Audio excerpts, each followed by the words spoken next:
Hi everyone, my name is Courtney and welcome back to my channel. And today I'm going to be doing a review of Tempest of Tea by Hafsa Faizal. This is the first book in what I believe is a duology, and I believe this is the author's third novel. They have another series which is a duology, which is the We Hunt the Flame series. And this is a YA fantasy following a cast of different characters, but it mainly follows our two main characters who are Arthi and Jin, who are basically family to each other. They run this tea shop together, which is part tea shop, part den for vampires, because in this world, yes, there are vampires, and they and a couple of their friends, as well as some interesting people who may not be their friends, have to come together to form a heist group where they are trying to steal this ledger, which will hopefully open up what is really going on with the monarch of this area in the hopes that they can save their tea shop. That's kind of the main gist. I would say the vibe of this series is like Victorian England. It's not quite steampunky, but there are magical objects. It feels very Victorian in not just the setting, but like the kind of objects and stuff that people encounter. And because the story is set in like the slum of Victorian England kind of setting, they of course are working in like the underbelly of this city. So there is a darker edge to the story with the vampires, with the kind of slum setting. This was inspired obviously by Victorian England, so colonialism does play a big part in this novel, as well as like class systems and stuff like that. I'd say for the most part this is very character focused.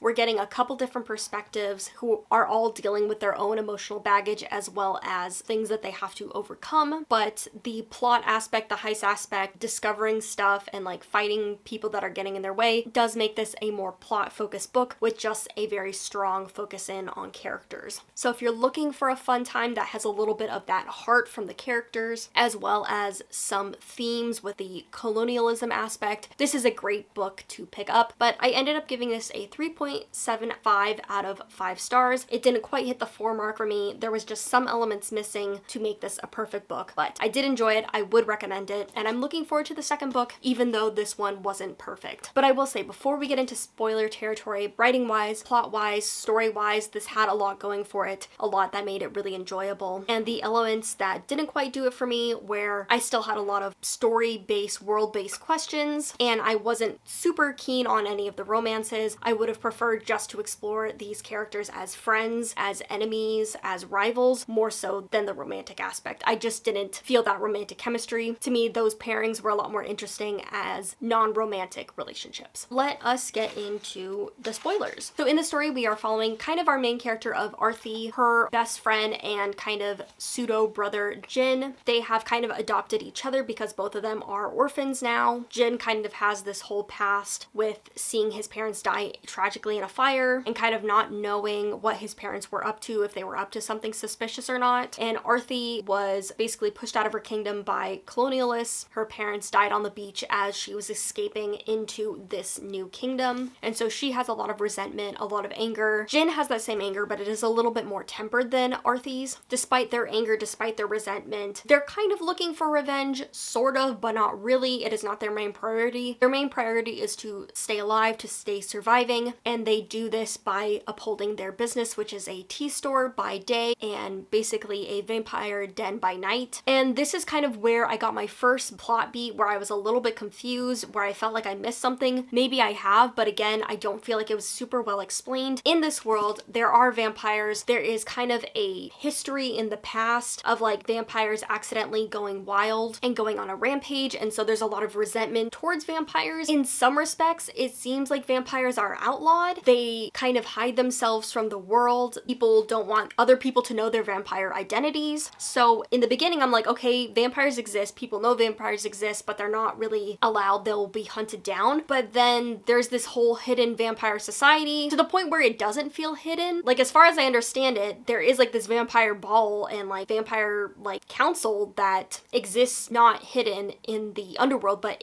on the surface. So this is where I started to get confused. I'm like, okay, maybe vampires can exist in this world, but they're not allowed to feed unless they have consent, kind of a thing. I don't know. I just started getting tripped up about how vampires existed in this world, who was allowed to be a vampire publicly, who was not, like what's going on, is the vampire council or whatever public or not. This is where I started getting my first confusion, because Arthi runs this tea shop and they have to keep the vampire side hidden. They will basically ousted from their housing if they show that they have this vampire den, but also it's like, it's just confusing. I don't really understand understand. And for me, this was the first aspect where the writing really became important to the story. The writing itself, excellent. It is third person. I think that really complements the story and having all these perspectives, as well as Faisal just has a very beautiful, elegant writing style. It gets the job done. It's a little bit lyrical in places to give that kind of beautiful detail, but it's not overly so. Just really balanced, well-written prose. But there's also a carefulness to this prose and like the story craft. Like I said, Jin has a backstory and baggage. Arthi also has backstory and baggage with her story, as well as our third protagonist, Flick. She has a whole backstory about what's going on with her mom and her adoption kind of process. And so the writing and craft is really compelling because it sets itself up to have these kind of backstories of these characters that we have to slowly uncover, slowly explore, as well as the kind of history of this land we have to slowly explore and understand, which, like I said, it made it really compelling. It really drives the story forward. You want to learn more about these characters. You want to learn more about this world and plot. And so I can see the writing craft really working in here to set up this story so that you want to uncover more stuff. But in the beginning here, it also ran into the issue of like, hey, I don't really know how this vampire society works. I don't know how this underbelly society works. This is based off of Victorian England, so like I know the basic stuff about how their society worked, like the mannerisms and hierarchy and class and all that kind of stuff. But if you weren't coming in with that knowledge, would you be confused as a reader? You might be. I feel like this author kind of puts a lot on the reader in a good way, like trusting the reader to understand what's going on in this backdrop. But in some respects, you are being kind of dumped into this world. So the fantasy aspects that get away from like the historical inspiration is where I started to get confused because I was waiting for that info dump that was tied into the history of these characters. And that's where I kind of had problems. Yes, you can keep some things kind of secreted, kind of hidden because you want to reveal those things later about the characters' backstories. But there were other moments like, again, vampire stuff, world, the fantasy aspects. There's like fantasy object kind of stuff. Arthi has like this magic gun that she took from a stone, kind of like a sword in the stone kind of legend, that I felt like those moments could have really been beefed up in the kind of beginning chapters where we're learning about the world without dropping the kind of moments that you want to suppress so that you can reveal later and really keep the momentum of the story going for these characters. The other moments of confusion that I had was there's like a masked hidden person who is the king or the monarch of the society. I'm not really sure how that whole works. There seems to be like a secret society around him and his kingdom and just like the inner court life. We never really get into that because these characters are all hidden from society, but like there's just monarch stuff that I was confused about. I wasn't really sure how that stuff was working. And so like I'm glad that Faisal trusted the readers to kind of just go along with the story and really work and wait for details to arrive. But at the same time, I did need a little bit more world building because there were moments that I was confused at until the end of the story. So the plot of this novel starts off with Arthi and Jin getting their typical raid on their establishment. Basically, the cops know that something shady is going on and they're always trying to uncover their secret vampire den because they know that that's happening. But things become a little bit more complicated after this raid because their payments for their landlord are not going through and their landlord reveals, basically, I'm being pressured by the crown. I'm not going to be able to keep you here. Basically, someone's buying me out and will not accept your payments for the building, so they're going to be kicked out of their prized establishment. Arthi is very much a Dodger Oliver Twist type character, very crafty, running this business, but also like running the orphans that put on this business, that help them with this business. She's been living on the streets for a while, and so she knows the turmoil of that, and so she's the kind of the behind the scenes person that's running the business. We'll kind of get in altercations with clients and kind of rough them up a little bit. Again, she has that magical object, which is a gun, this magical gun that we will learn the magical properties of like to the middle of the book. She's kind of the tough man of the operation and is trying to like rough up the person, their landlord, and trying to give them, you know, clues about what's going on, trying to make them keep their establishment up and running. But of course it doesn't work because it is higher than this landlord situation. It is something with the crown going on, and so they have to figure out a way to save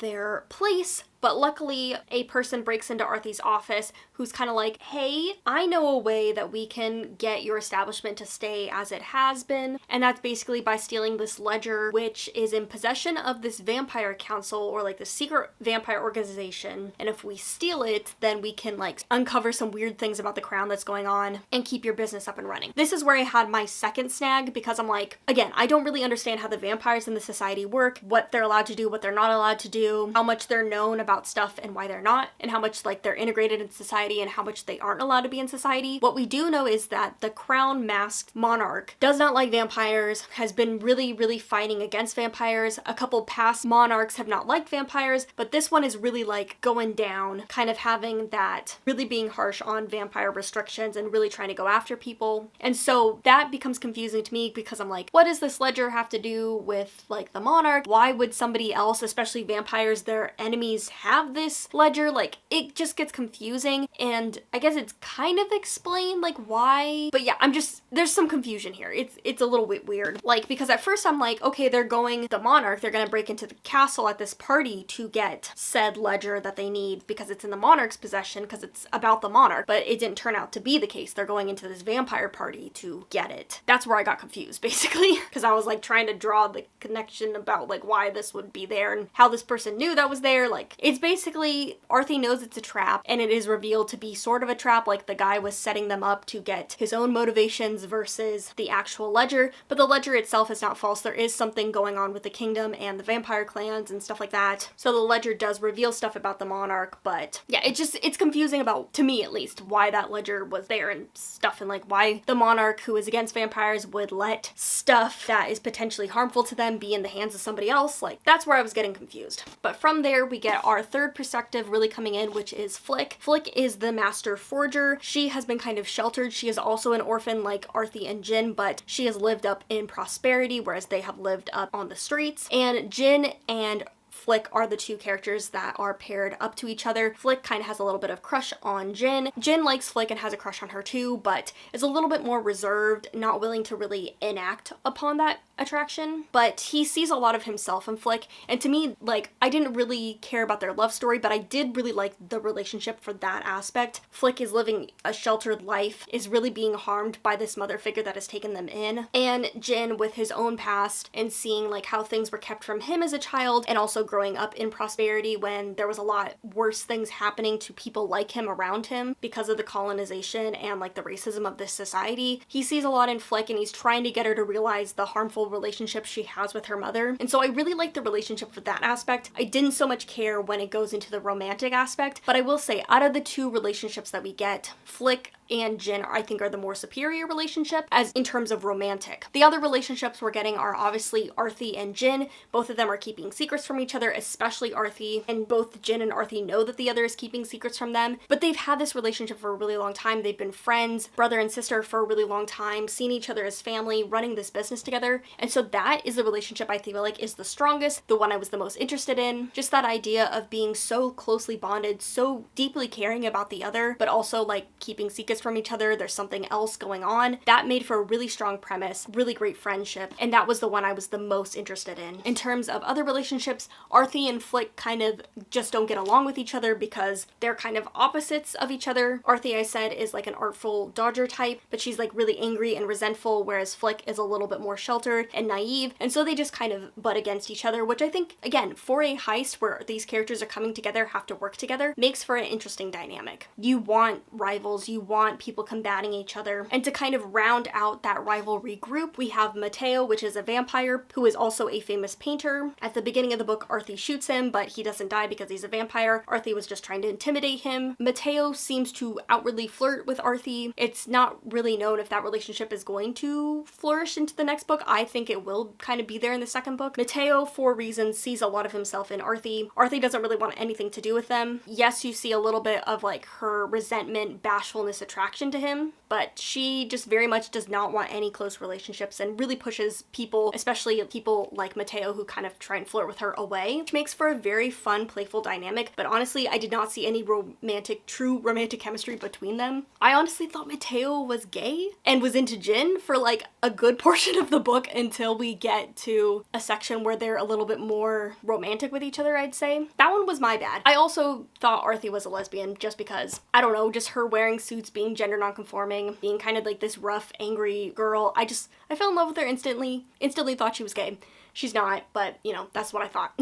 But that one's probably more on me for not picking up the clues. Arthur, again, when she is in romantic relationship, intimate spaces, she kind of pushes it away and gets very like flustered. And so the other relationship that Arthi has is with Laith. Laith is the young man who breaks into Arthi's study. They see a little bit of themselves in each other. They are both from different kingdoms outside and are kind of suffering under the rule of this monarch and the colonial empire they have set up. I think Laith is supposed to be from like a Russian inspired world, where Arthi is supposed to be from Indian or Pakistani inspired world. So Laith is from a kingdom not just where like white people are, but also he is from a higher class than Arthi is from. So he has integrated himself and been forced, I think forced, into being part of the or the monarch's royal special guard. So he's foreign and he's kind of not in the best with society because of his foreignness, but also like he has some privileges because of his race and because of his status, but they see each other in themselves. And I like their relationship. I like that dynamic. I just, again, didn't really see it romantically.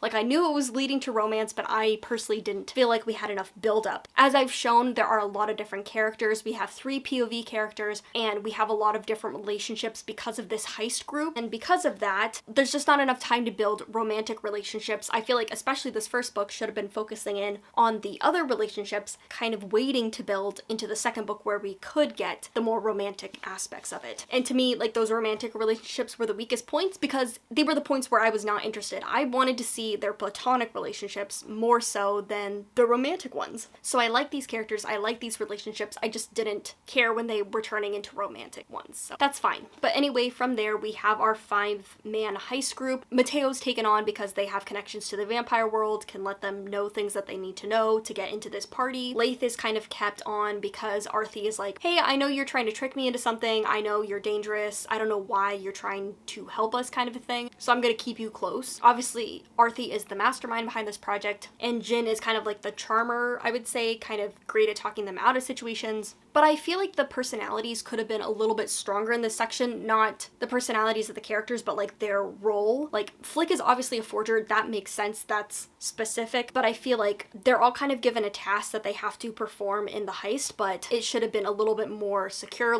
Like Arthi, you are the muscle of this operation, which is really interesting because she is a slight girl who doesn't seem to have a lot of fighting power, but again, whenever they're in an altercation, seems to have a lot of strength, which there is a reason for. And they also have this magical gun, which we know is magical, but we don't really know the magic until halfway through the book. That I think is fine. The only question I have about this magical gun is, so it seems we slowly reveal this magical gun object and like what its purpose is, whatever, the history behind it. Basically, when Arthi was a kid, she figured out that, hey, this magical gun that's set in a stone that's kind of had this whole legend around it is purposely put here to like appease people, but it can't actually be pulled from the stone, and she figures out a way to pull it out. I was so confused about that whole thing.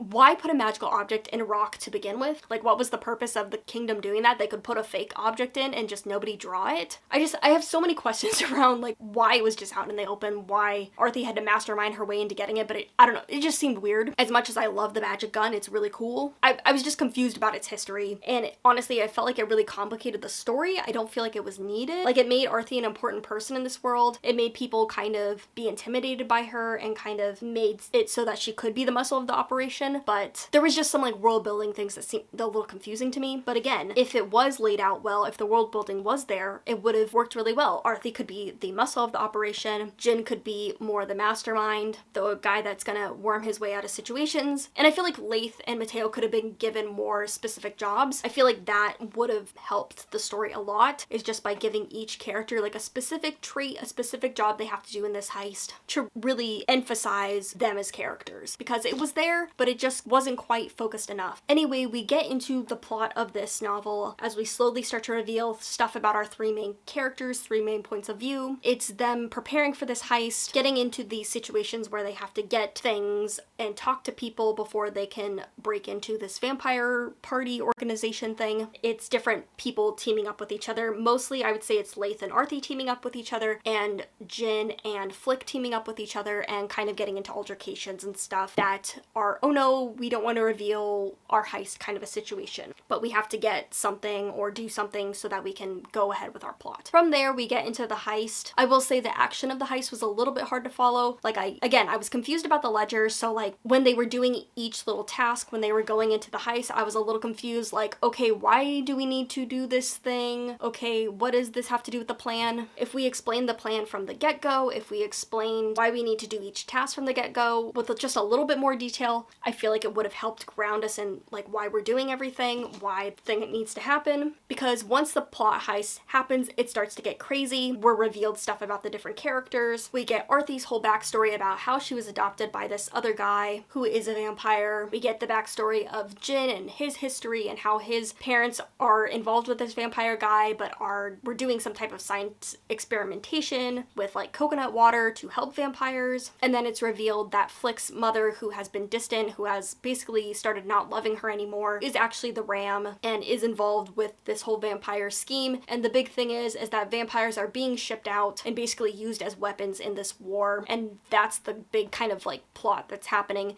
And so they decide, once they get this ledger, once they get this proof, they can't kind of keep quiet about it like Arthy's foster dad was trying to do. He's not a bad guy, he just was like waiting for the right moment to kind of save vampire kind. But Arthy and Jin are not willing to wait around. They want to catch this guy out. And so they make this whole press conference thing to kind of reveal what's going on with the vampires and blah blah blah. But oh no, Flick knows. They accidentally told their mom, and then, you know, we learn that Flick's mom is the Ram, and it's not just involved with the vampire shipping, like they're actually, you know, the whole monarch. And like I knew the monarch had to be someone that they were close to. I was betting on Leith, but it didn't really make sense why Leith would be the Ram, because like they're a prince from another kingdom, so they wouldn't be the monarch of this kingdom. But Flick's mom was my second guess, so I wasn't really surprised when that happened. But to me, surprises aren't really necessary. Anyway, Flick's mom is revealed as the Ram. Flick accidentally told her the whole plan, and so it kind of goes awry. They can't stop her. Again, I don't understand enough about the vampires, so like even if the stuff about the vampires were revealed, would anybody in the society care? It seems like they're very okay with hurting vampires, so I don't know. And the plot kind of ends with Arthy having been betrayed and betraying Leith. She leaves Leith to be captured when they are doing the heist situation, so Leith feels betrayed. I don't know why Leith would feel betrayed or why Arthy would feel so bad for betraying him. Like, it's just very in character, and like she kind of had to do it in that moment. But Leith has been captured, and then Leith, once all this like plot stuff happened, goes and shoots her with her gun. And so Jin and Flick are on their own. Arthy is collapsing, dying, and the wolf, which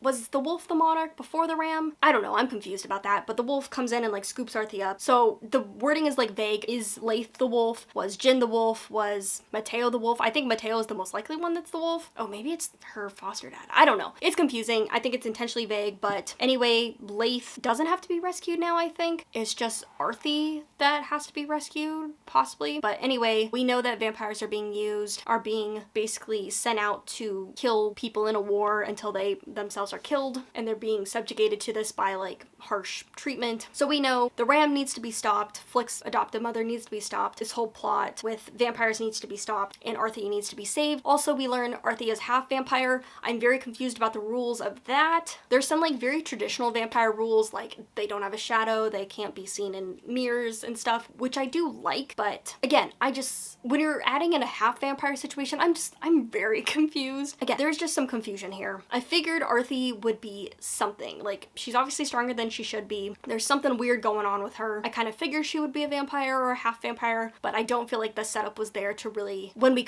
came upon this plot twist, for it to be fully understood by me, what like the implications of that meant. Also, Arthy has survived without blood for her entire life, possibly, or non-human life at least. And there's like some type of weird thing where, again, coconut water can like sustain a vampire. I'm very confused about that, but that's basically where we are. We get the reveals of everybody's past baggage, of everybody's backstory. Arthy's revealed to be half a vampire. She doesn't have her magical object right now. Leith betrayed her. Stuff is going on with the monarchies. There's stuff to do. It seems like it is really setting itself up for this second book and for it to be a duology where all of those things are explored in the second book.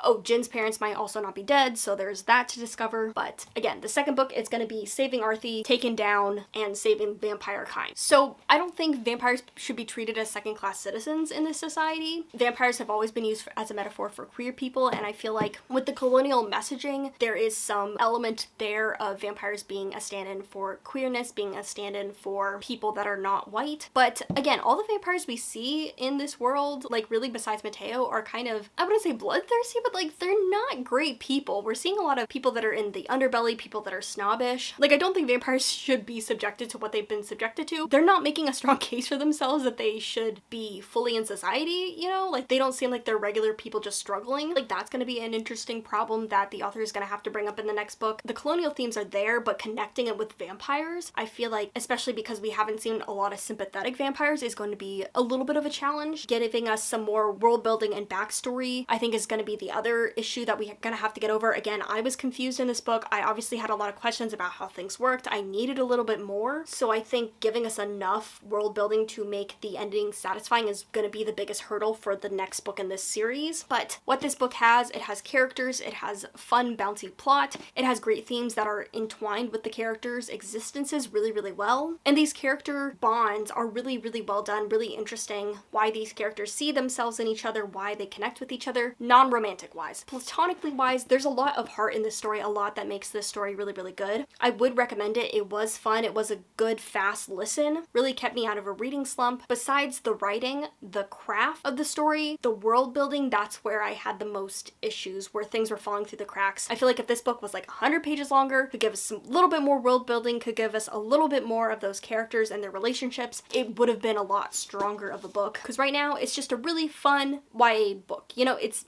got everything you need, but to make it great, it just needed a little bit more. But definitely it was a YA book that I enjoyed. I haven't been enjoying YA books a lot, and I think I need to stick to third person because I'm just not feeling it with the first person recently. I think it's just a really, really hard perspective to write in. Not that third person isn't difficult, but this especially, it showed its craft. It had good writing supported by good characters and good fun plot. Think of it as one of the better YA books that I've read in a while, honestly, even if I did have some problems with like world building, like I said. So overall, Tempest of Tea, a really strong first book in what I think is going to be a duology. It's not perfect, but I would recommend it. But I hope this review was in any way helpful to you. If you know the answers to my questions, or if you have questions about the book, I would love to know about that. But thank you so much for watching. I'll see you guys later, and happy reading!